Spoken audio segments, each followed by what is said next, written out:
Hello friends, welcome on my YouTube channel psychology world. और आज की इस वीडियो में हम डिस्कस करने वाले हैं यूपीएचईएससी साइकोलॉजी के सिलेबस के बारे में।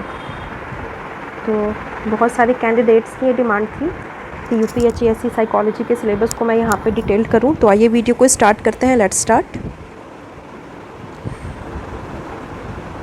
तो यहाँ पे आप देख सकते हैं कि सिलेबस यहाँ पे टोटली 10 यूनिट्स में डिवाइडेड है। जैसा कि नेट का सिलेबस है आपका, ऑलमोस्ट कुछ वैसा ही सिलेबस है। कुछ चीज़ें इसमें अलग से भी दे रखी हुई हैं। तो एक एक करके हम ऑल यूनिट्स को देखेंगे कि किस में आपको क्या क्या चीज़ें पढ़नी है, कवर करनी है।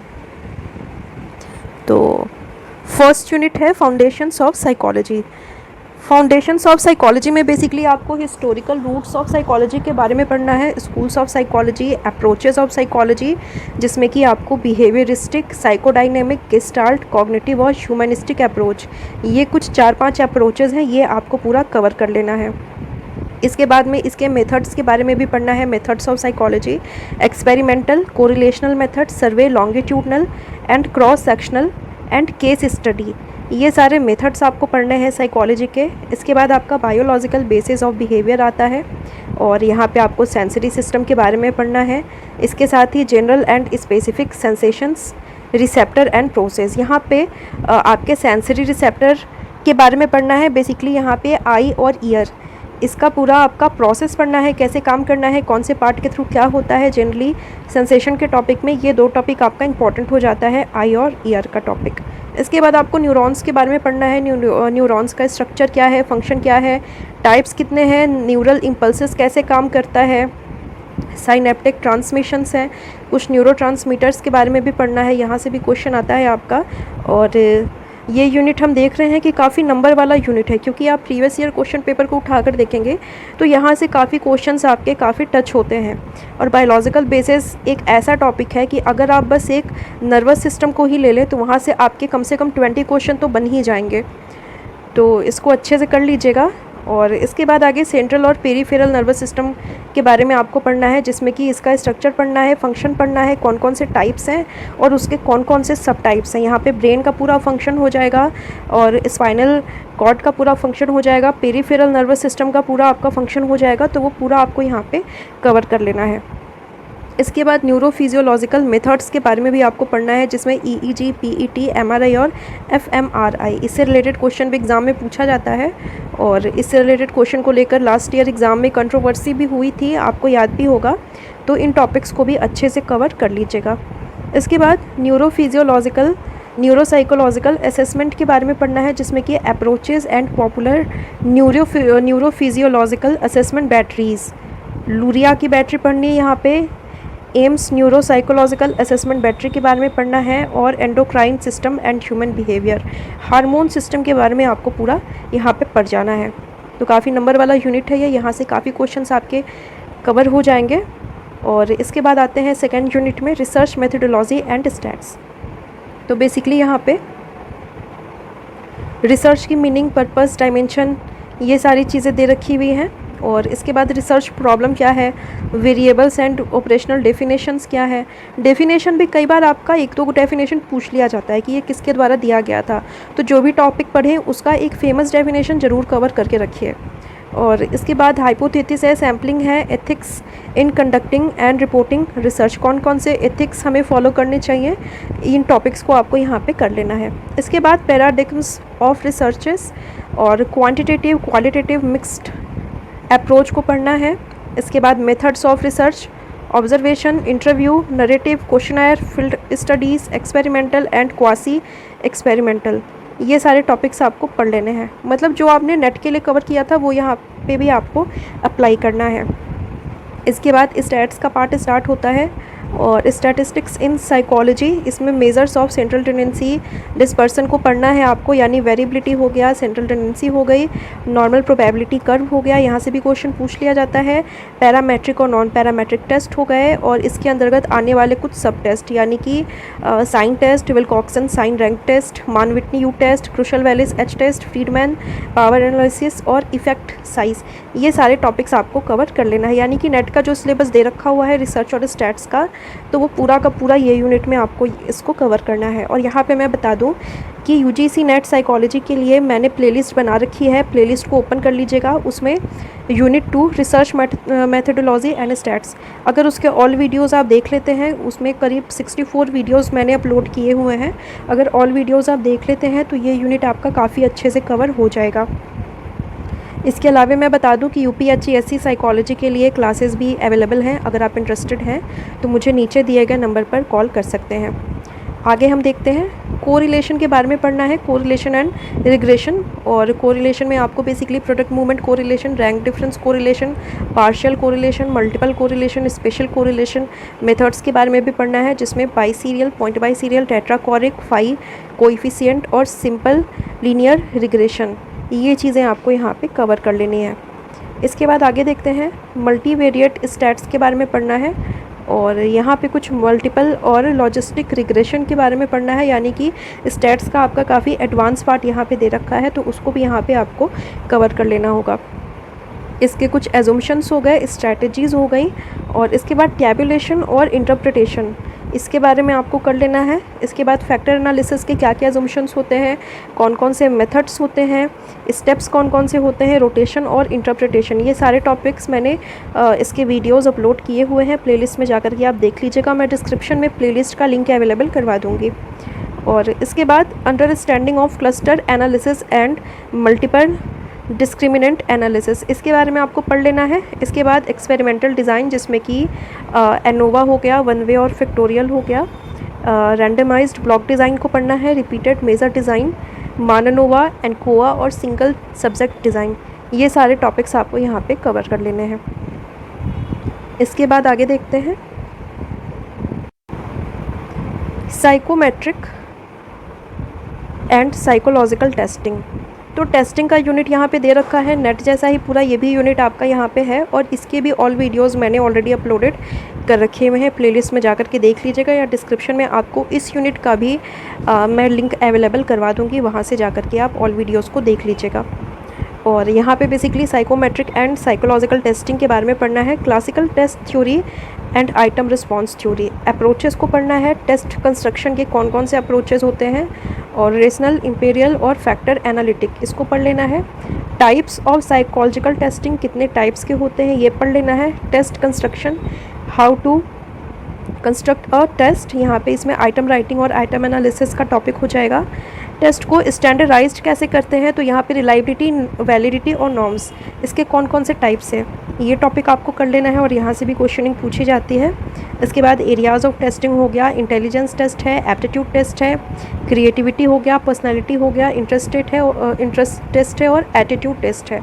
तो इन सब के अलग अलग टेस्ट बने हुए हैं, ये आप यहाँ पे पढ़ लीजिएगा। इसके बाद कुछ एप्लीकेशंस के बारे में दे रखा है, applications of psychological testing in various setting, clinical, organisational, business, education, counselling, military and career guidance, ये सारे टॉपिक्स आपको यहाँ पे कवर कर लेना है। इसके बाद आगे देखते हैं फोर्थ यूनिट में, यहाँ पे अटेंशन एंड परसेप्शन को पढ़ना है। कॉग्निटिव का पार्ट आपका यहाँ से स्टार्ट हो जाता है, और किसी भी एग्ज़ाम की मैं बात करूँ तो कॉग्निटिव और स्टैट्स से दो ही ऐसे टॉपिक हैं जो कि जिससे काफ़ी सारे क्वेश्चंस आते हैं। तो ये दो टॉपिक भी अगर आप अच्छे से कवर कर लेते हैं, इसके सारे सब टॉपिक्स को कर लेते हैं, तो किसी भी एग्ज़ाम को क्वालिफाई करने के चांसेस आपके काफ़ी ज़्यादा बढ़ जाते हैं। तो यहाँ पे अटेंशन का कॉन्सेप्ट क्या है, और एक दो डेफिनेशन अगर याद कर सकें तो कर लीजिएगा। और इसके बाद इसके टाइप्स के बारे में दे रखा है, selective attention, divided attention and sustained attention, और यहाँ पे अटेंशनल ऑटोमेटिसिटी, इसके बारे में आपको पढ़ना है। इसके बाद थ्योरीज़ को पढ़ लेना है, सिलेक्टिव और सस्टेन्ड अटेंशन की थ्योरीज़ के बारे में पढ़ लेना है। बेसिकली किसने दिया था, क्या दिया था, कब दिया था, इसी तरह के क्वेश्चंस आपसे पूछे जाते हैं, बहुत ही ईजी टॉपिक है ये। इसके बाद परसेप्शन हो गया, परसेप्शन में approaches to study of perception, gestalt approach को पढ़ लेना है। परसेप्शन कहीं भी आए, अगर गेस्टाल्ट थ्योरी नहीं भी लिखा है तो भी आप गेस्टाल्ट थ्योरी को ज़रूर पढ़िए, क्योंकि परसेप्शन से जब भी क्वेश्चन आता है तो मोस्टली गेस्टाल्ट थ्योरी और परसेप्चुअल ऑर्गेनाइजेशन से क्वेश्चन आपके आते ही आते हैं। और इसके बाद इसमें आपको फिगर एंड बैकग्राउंड हो गया, लॉ ऑफ परसेप्चुअल ऑर्गेनाइजेशन हो गया, इंफॉर्मेशन प्रोसेसिंग अप्रोचेस हो गए, और परसेप्शन पैटर्न रिकॉग्निशन हो गया, और इसके मोड हो गए। ये चीज़ें आपको पढ़ लेनी है। ये भी सारा आपके नेट के सिलेबस के जैसा ही है। इसके बाद परसेप्चुअल कंसिस्टेंसी हो गई, साइज़, शेप और कलर इल्यूजन्स हो गए। यहाँ पे आपको मोनोक्यूलर और बाइनोक्यूलर अप्रोचेस को भी पढ़ लेना होगा। और इसके बाद परसेप्शन ऑफ फॉर्म, डेप्थ और मूवमेंट के बारे में भी पढ़ लेना है। इसमें बहुत सारे टर्म्स आएंगे, टर्म से क्वेश्चन आपके डायरेक्टली पूछ लिए जाते हैं, तो ये सारे टर्म्स को कवर कर लीजिएगा। इसके बाद role of motivation and learning in perception, learning और परसेप्शन में लर्निंग और मोटिवेशन का क्या रोल होता है ये कर लीजिएगा। सिग्नल डिटेक्शन थ्योरी, इसका एजम्पशंस और एप्लीकेशंस, यहाँ से भी क्वेश्चन आपका आ सकता है। सिग्नल डिटेक्शन थ्योरी भी काफ़ी इंपॉर्टेंट है। आरओसी कर्व भी आप पढ़ सकते हैं यहाँ पे। और सब्लिमिनल परसेप्शन यहाँ पे आप पढ़ लीजिएगा, बहुत ही कॉमन टॉपिक है, इजी टॉपिक है और इसमें बहुत सारे टर्म्स आएंगे। वो सारे टर्म्स को आप उसको अच्छे से एग्जाम्पल के साथ में याद कर लीजिएगा, तो यहाँ से भी क्वेश्चन आपके काफ़ी अच्छे क्वेश्चन आएंगे और कवर हो जाएंगे। इसके बाद आगे हम देखते हैं लर्निंग, मेमोरी एंड फॉरगेटिंग। यहाँ पे बेसिकली आपको fundamental theories of learning, Thorndike, गुथरी, हल और टॉलमैन की थ्योरी पढ़नी है। क्लासिकल कंडीशनिंग पढ़ लेना है, इसमें पेवलो और आपका स्किनर की थ्योरी हो जाएगी। क्लासिकल कंडीशनिंग में basically procedure, phenomenon and related issues, उसके सारे प्रिंसिपल को पढ़ लीजिएगा, पेवलो की थ्योरी को। और इसके बाद इंस्ट्रूमेंटल लर्निंग में बेसिकली आपके स्किनर की थ्योरी हो जाएगी और इसमें भी आपको प्रोसीड्यूर, फेनोमेना और थ्योरेटिकल इश्यूज़ को पढ़ लेना है। रेनफोर्समेंट एंड रेनफोर्समेंट शेड्यूल बहुत इंपॉर्टेंट टॉपिक है, यहाँ से आपके 2-3 क्वेश्चन आपके एग्जाम में पूछ लिया जाता है, तो इसको कर लीजिएगा। और इसके बाद में applications of classical and instrumental conditioning in behaviour modification, कुछ बिहेवियर मॉडिफिकेशन की टेक्निक्स के बारे में बताया गया है, उसको भी कर सकते हैं यहाँ पे। इसके बाद कॉग्निटिव अप्रोचेस ऑफ लर्निंग, जिसमें कि आपकी 2 थ्योरीज आ जाएंगी, latent learning and observational learning. तो बेंडूरा की थ्योरी आपकी यहाँ पे हो जाएगी, इसको कर लीजिएगा। इसके बाद वर्बल लर्निंग हो गया, डिस्क्रिमिनेशन लर्निंग हो गया, पूरा ये नेट का ही सिलेबस है। नेट क्वालिफाई है, जेआरए क्वालिफाई है, तो आप इसको काफ़ी ईजिली, ये सिलेबस आपको बहुत ज़्यादा टफ नहीं लगेगा। इसके बाद बायोलॉजिकल बेसिस ऑफ लर्निंग हो जाएगा कि कहाँ से लर्निंग कंडक्ट होती है, ब्रेन का कौन सा पार्ट रिस्पॉन्सिबल होता है, तो इसको थोड़ा सा देख लीजिएगा। और इसके बाद मेमोरी प्रोसेस हो गया, मेमोरी प्रोसेस में आपका एनकोडिंग, स्टोरेज और रिट्रीवल हो गया। स्टेजेस को पढ़ लेना है, sensory memory, short term memory, long term memory. और यहाँ पे बेसिकली मेमोरी के टाइप्स से काफ़ी क्वेश्चंस आते हैं, तो टाइप्स को अच्छे से देख लीजिएगा। उसके अलग अलग साइकोलॉजिस्ट के द्वारा अलग अलग नेम्स दिए गए हैं, तो उसको भी आप ध्यान में रखिएगा। और सारे टाइप्स को, मतलब टाइप्स ऑफ मेमोरी, ये कॉन्सेप्ट आपका पूरा क्लियर होना चाहिए। यहाँ से भी 2-3 क्वेश्चन आपके एग्ज़ाम में आ जाते हैं। और इसके बाद थ्योरीज ऑफ फॉरगेटिंग को पढ़ लेना है, जिसमें कि interference theory, retrieval, failure, decay theory और मोटिवेटेड फॉरगेटिंग, ये 3-4 थ्योरीज दे रखी हैं, इसको भी आप कर लीजिएगा। इसके बाद बायोलॉजिकल बेसिस ऑफ मेमोरी के बारे में पढ़ना है। जैसे ब्रेन का कौन सा पार्ट जो है मेमोरी के लिए, न्यू मेमोरीज़ के लिए रिस्पॉन्सिबल होता है, तो हिप्पोकैम्पस है, तो इसी तरह से कोरिलेट करके आप उसको पढ़ सकते हैं। इसके बाद नेक्स्ट यूनिट को देखते हैं। यूनिट 6 यहाँ पे दे रखा हुआ है, थिंकिंग, इंटेलिजेंस एंड क्रिएटिविटी। यहाँ पे theoretical perspectives on thought process को पढ़ना है, जिसमें कि एसोसिएशनिज्म, गेस्टाल्ट, इंफॉर्मेशन प्रोसेसिंग और फीचर इंटीग्रेशन मॉडल, ये 4 थ्योरीज़ को पढ़ लेना है। और इसके बाद कॉन्सेप्ट फॉर्मेशन को पढ़ना है, रूल्स, टाइप्स, स्ट्रेटजीज़ और थिंकिंग में क्या रोल है, टाइप्स ऑफ रीजनिंग को पढ़ लीजिएगा। और ये भी काफ़ी इंपॉर्टेंट टॉपिक है। ये यूनिट तो ऐसी यूनिट है कि यहाँ पे आपका पेपर 1 भी, नेट का पेपर 1 भी आपका काफ़ी हद तक कवर हो जाता है। पेपर 1 का 6 यूनिट, 5 या 6 यूनिट जो है रीजनिंग वाला जो पार्ट है, वो यहाँ से क्वेश्चन आपके निकल के आ जाते हैं। तो फिलॉसफी के स्टूडेंट्स के लिए और साइकोलॉजी के स्टूडेंट के लिए प्लस पॉइंट ये हो जाता है, नेट का अगर आप एग्ज़ाम दे रहे हैं तो वहाँ पे जो यूनिट 5 लॉजिकल रीजनिंग दे रखा हुआ है, वो थोड़ा सा आप इससे कोरिलेट कर लेते हैं। और फिलॉसफी वाले के लिए तो वो वही पढ़ते हैं, तो उनके लिए भी काफ़ी अच्छे से कवर हो जाता है। एनीवेज आगे देखते हैं। प्रॉब्लम सॉल्विंग को पढ़ लेना है, types, strategies and obstacles, her exam में इससे 1-2 क्वेश्चन आ जाता है। डिसीजन मेकिंग को पढ़ लेना है और इंटेलिजेंस का कॉन्सेप्ट, इसकी थ्योरीज़ के बारे में पढ़ना है। कुछ 5-6 थ्योरीज़ दे रखी हैं, इसको कर लीजिएगा और हर थ्योरी इंपॉर्टेंट है यहाँ पे। और अगर यूनिट 6 की मैं बात करूँ तो ये एक ऐसा यूनिट है कि यहाँ से आपके बिल्कुल सीधे सीधे क्वेश्चन आते हैं, कोई भी घुमा फिरा करके इनडायरेक्ट क्वेश्चन नहीं पूछा जाएगा, यहाँ से सीधे सीधे क्वेश्चन आते हैं आपके। तो ये भी आपका काफ़ी नंबर वाला यूनिट है, तो इसको काफ़ी अच्छे से कीजिएगा, फैक्ट के साथ में इसको कीजिएगा। तो यहाँ पे इंटेलिजेंस का कॉन्सेप्ट हो गया, थ्योरीज़ में आपको Spearman, Thurstone, Guilford, Jensen, Cattell की थ्योरी, कार्डनर, स्टर्नबर्ग, मेयर और सेलोवी की थ्योरी, कोलमैन, दास, कार और परिला, ये सारी थ्योरीज़ को आप कवर कर लीजिएगा। क्रिएटिविटी में इसका कॉन्सेप्ट हो गया, थ्योरीज हो गई जिसमें कि टोरेंस टेक्निक हो गया, गट्चल्स एंड जैक्सन टेक्निक हो गया, गिलफोर्ड टेक्निक हो गया, वलाच एंड कोगन टेक्निक हो गया, उसको यहाँ पे आप कवर कर लीजिएगा। ज़्यादातर इसमें गिलफोर्ड टेक्निक्स और टोरेंस टेक्निक से क्वेश्चन पूछा जाता है। इसके बाद relationship between intelligence and creativity, सीधा सीधा क्वेश्चन पूछा जाता है इससे, तो इसको आप पढ़ लीजिएगा। और आगे देखते हैं unit 7, personality, motivation and emotion. Basically personality क्या है, कॉन्सेप्ट हो गया, अप्रोचेज हो गए, अप्रोचेज में आपका टाइप अप्रोच, ट्रेट अप्रोच और डिटर्मिनेंट्स हो गया, biological and socio cultural approach हो गया, और इसकी कुछ थ्योरीज हो गई जैसे psycho analytic, new Freudian, social learning theory, cognitive theory, humanistic theory और एग्जिस्टेंशियल थ्योरी। इसमें रोलो में की थ्योरी इंपॉर्टेंट हो जाएगी आपकी, तो ये सारी थ्योरीज़ को आप कवर कर लीजिएगा। नेट या JRF है तो ये आपको इसमें से मैक्सिमम टॉपिक्स पर आपकी कमांड काफ़ी अच्छी होगी। इसके बाद आगे बेसिक मोटिवेशनल कॉन्सेप्ट को पढ़ लेना है, इंस्टेंट के बारे में पढ़ना है, नीड, ड्राइव, अराउजल, इंसेंटिव्स को पढ़ लेना है, मोटिवेशनल साइकिल को ध्यान में रखिएगा, और मोटिवेशन के कुछ अप्रोचेज हो गए जैसे कि साइको एनालिटिकल हो गया, इथोलॉजिकल अप्रोच हो गया, SR कॉग्निटिव अप्रोच हो गया और ह्यूमनिस्टिक अप्रोच हो गया। इसके बाद कुछ सोशल मोटिव्स हो गए जैसे अचीवमेंट, इस अचीवमेंट की कुछ थ्योरीज भी हो गई, उसको पढ़ लीजिएगा, एफिलिएशन एंड पावर मोटिव। इसके बाद मोटिवेशनल कंपिटिशंस ऑफ सेल्फ रेगुलेशन, इसको भी यहाँ पे कर लीजिएगा। बायोलॉजिकल बेसिस तो सबका ही आपको पढ़ना है, क्या बायोलॉजिकल बेस है। और इसके बाद इमोशन में कॉन्सेप्ट और कंपोनेंट्स हो गया, फिजियोलॉजिकल कोरिलेट्स हो गए, क्या क्या चेंजेस आते हैं ड्यूरिंग इमोशन, इंटरनल और एक्सटर्नल चेंजेस क्या क्या होते हैं उसको यहाँ पे देख सकते हैं। इसके बाद इसकी थ्योरीज़ हो गई, कुछ 5-6 थ्योरीज़ यहाँ पे दे रखी हुई हैं जैसे James Lange theory, Cannon Bard theory, Schachter Singer theory, Lazarus theory, Lindsley theory, ये 5 थ्योरी दे रखी है, इसको यहाँ पे कवर कर लीजिएगा। बहुत ही इजी टॉपिक है ये, बहुत इजी थ्योरीज़ हैं। और इसके बाद facial feedback hypothesis of emotion, emotion regulation क्या है और बायोलॉजिकल बेसिस ऑफ इमोशन, इसको कर लीजिएगा। यहाँ पे थ्योरीज़ की बात करूँ तो इमोशन के टॉपिक में जो थ्योरीज़ दे रखी हुई हैं ये सारी थ्योरीज़ इंपॉर्टेंट है, यहाँ से क्वेश्चंस आपके पूछे जाते हैं। और जेम्स लॉन्जे थ्योरी और कैननबर्ग थ्योरी तो ऐसी थ्योरी है कि एक ही पेपर सेट में 2-2, 3-3 क्वेश्चन इसी से होता है, तो इमोशन के टॉपिक को ज़रूर ही करिएगा।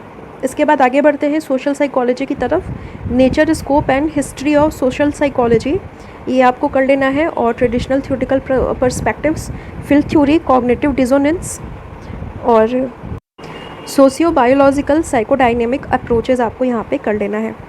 फिर है social cognition and person perception, impression formation, it's theories को पढ़ लेना है, एट्रीब्यूशन की थ्योरी को पढ़ लेना है। इसके बाद सोशल एटीट्यूड हो गया, नेचर और डिटर्मिनेंट्स हो गए, theories of attitude formation and change, ये कर लेना है आपको। इसके बाद ग्रुप एंड सोशल इन्फ्लुएंस, यहाँ पे इसके कुछ छोटे छोटे टॉपिक्स दे रखे हैं जिसमें कि social facilitation, social loafing, pro social behaviour हो गया। इसके बाद सोशल इन्फ्लुएंस में conformity, peer pressure, persuasion, compliance, obedience, social power और रिएक्टेंस थ्योरी आपको यहाँ पे कर लेना है। छोटे छोटे टर्म्स हैं, उसको 1-1, 2-2 लाइन में या एग्जाम्पल के साथ आप उसको याद रख सकते हैं। इसके बाद एग्रेशन को कर लेना है, ग्रुप डायनेमिक्स, लीडरशिप स्टाइल हो गया आपका एंड इट्स इफेक्टिवनेस, लीडरशिप की थ्योरीज़ को कर लीजिएगा। क्वेश्चन पूछा जाता है, मैक्सिमम क्वेश्चन आपकी जिट किस थ्योरी से देखा गया है। इसके बाद आपका theories of inter group relation, जिसमें कि minimal group experiment and social identity theory हो गई, रिलेटिव डिप्राइवेशन थ्योरी हो गया, रियलिस्टिक कॉन्फ्लिक्ट थ्योरी हो गई, बैलेंस थ्योरी, इक्विटी थ्योरी और सोशल एक्सचेंज थ्योरी। और इसके साथ ही साथ में सोशल साइकोलॉजी के कुछ टर्म्स भी होते हैं जैसे foot in the door, door in the face, ये सारे टर्म्स को भी करते चलिएगा साथ साथ में, वहाँ से भी क्वेश्चन आपका पूछा जाता है। इसके बाद आगे देखते हैं लाइफ स्पैन ह्यूमन डेवलपमेंट, तो यहाँ पे ह्यूमन डेवलपमेंट का प्रोसेस पढ़ लेना है, nature, principles, factors in development और स्टेजेस ऑफ डेवलपमेंट। अब यहाँ पे थ्योरीज़ को पढ़ लीजिएगा जिससे कि आपका स्टेजेस कवर हो जाएगा। थ्योरीज़ में बेसिकली आपको साइको एनालिटिकल हो गया, बिहेवियरिस्टिक अप्रोच हो गया और कॉग्निटिव अप्रोच यहाँ पे पढ़ लेना है। और उसके साथ ही साथ में सेंसरी मोटर स्टेज हो गया, कॉग्निटिव थ्योरी हो गई, लैंग्वेज थ्योरी हो गई, चॉम्स्की की थ्योरी आ जाएगी। कॉग्निटिव थ्योरी में बेसिकली आपका जीन पियाजे की थ्योरी हो गई, emotional, social and moral development, ये कोलबर्ग की थ्योरी आपकी हो जाएगी। इसके बाद पियाजे का कॉग्निटिव डेवलपमेंट थ्योरी प्रॉपर आपका यहाँ पे दे भी रखा हुआ है, information processing and social learning theory हो गया जिसमें कि कोलबर्ग की थ्योरी आपको यहाँ पे पढ़ लेना है। इसके साथ ही वाइगोत्स्की की थ्योरी भी आप यहाँ पे पढ़ सकते हैं, क्योंकि वाइगोत्स्की से भी काफ़ी क्वेश्चन आपका देखा जाता है। चॉम्स्की की थ्योरी भी यहाँ पे आप कर लीजिएगा। आगे देखते हैं, ये लास्ट यूनिट है और इसमें applications of psychology, basically applied psychology या एप्लीकेशंस यहाँ पे दे रखा है। इसमें स्ट्रेस हो गया, हेल्थ और वेलबींग के बारे में पढ़ना है। कॉन्फ्लिक्ट हो गए, कॉन्फ्लिक्ट के कौन कौन से सोर्सेज होते हैं और इसके टाइप्स, स्ट्रेस के साथ कोपिंग मैनेजमेंट कैसे होगा, कोपिंग का कॉन्सेप्ट क्या होगा, मॉडल्स क्या होगा, टाइप ABCD बिहेवियर्स हो गए, टाइप ABCD पर्सनैलिटी हो गई, उसको पढ़ लीजिएगा।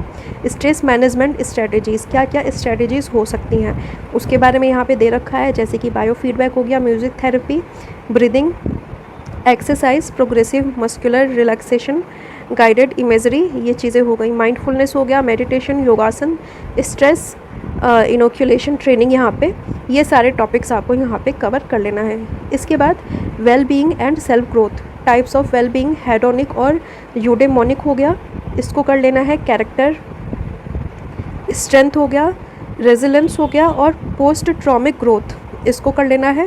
हेल्थ का टॉपिक आ गया आपका, health promoting behaviour and health compromising behaviour, कौन कौन से बिहेवियर्स हैं उसको कर लेना है। High health style and chronic disease, जैसे कि diabetes, hypertension, coronary heart diseases हो गए। साइको न्यूरो इम्यूनोलॉजी हो गई, इसमें कैंसर, HIV एड्स कैसे डेवलप होता है उसको यहाँ पे कर लेना है।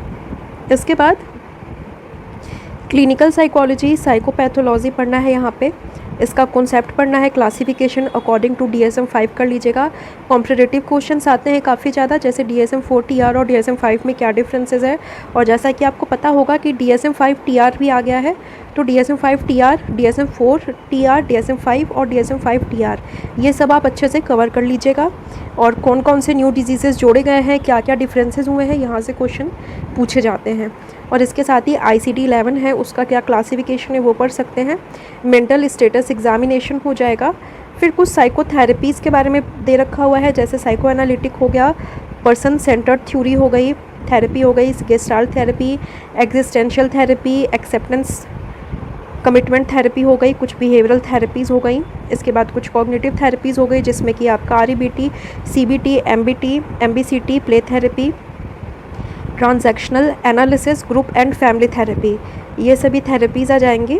और इसके बाद गाइडेंस एंड काउंसलिंग का टॉपिक आपका दे रखा है कि इसकी नीड क्यों पड़ी, needs, organisational setup, techniques of guidance and counselling, counselling process and skills.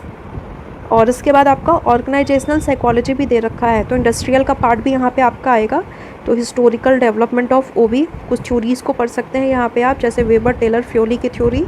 और द ऑर्गेनाइजेशनल सिस्टम हो गया, structural characteristics of organisations, organisational design, challenges and opportunities for organisational behaviour, ये चीज़ें हो गई आपकी। और organisational culture, nature and types, developing and maintaining organisational culture and customer responsive culture, promoting ethics in organisational culture. तो यहाँ पे ये सारे टॉपिक्स हो गए आपके। इसके साथ ही यहाँ पे आप हॉर्थोन स्टडी को भी पढ़ लीजिएगा, और साथ ही साथ में थ्योरी X, Y और Z, ये किसने दिया था, किस थ्योरी की क्या एजम्पशंस हैं, उसको भी यहाँ पे कवर कर लीजिएगा। यहाँ से क्वेश्चन आपके पूछे जाते हैं। तो बेसिकली यही सिलेबस है आपका, ऑलमोस्ट ये नेट वाला ही सिलेबस है, तो इसको आप कवर कर लीजिएगा। और आई होप आज की ये वीडियो आपको अच्छी लगी होगी। वीडियो अगर आपको अच्छी लगे तो वीडियो को लाइक कर दीजिएगा। और आज के लिए इतना ही। अगर आप UPSC साइकोलॉजी के क्लासेस लेना चाहते हैं तो नीचे दिए गए नंबर पर मुझसे कॉन्टैक्ट कर सकते हैं। तो आज के लिए इतना ही। Thank you so much.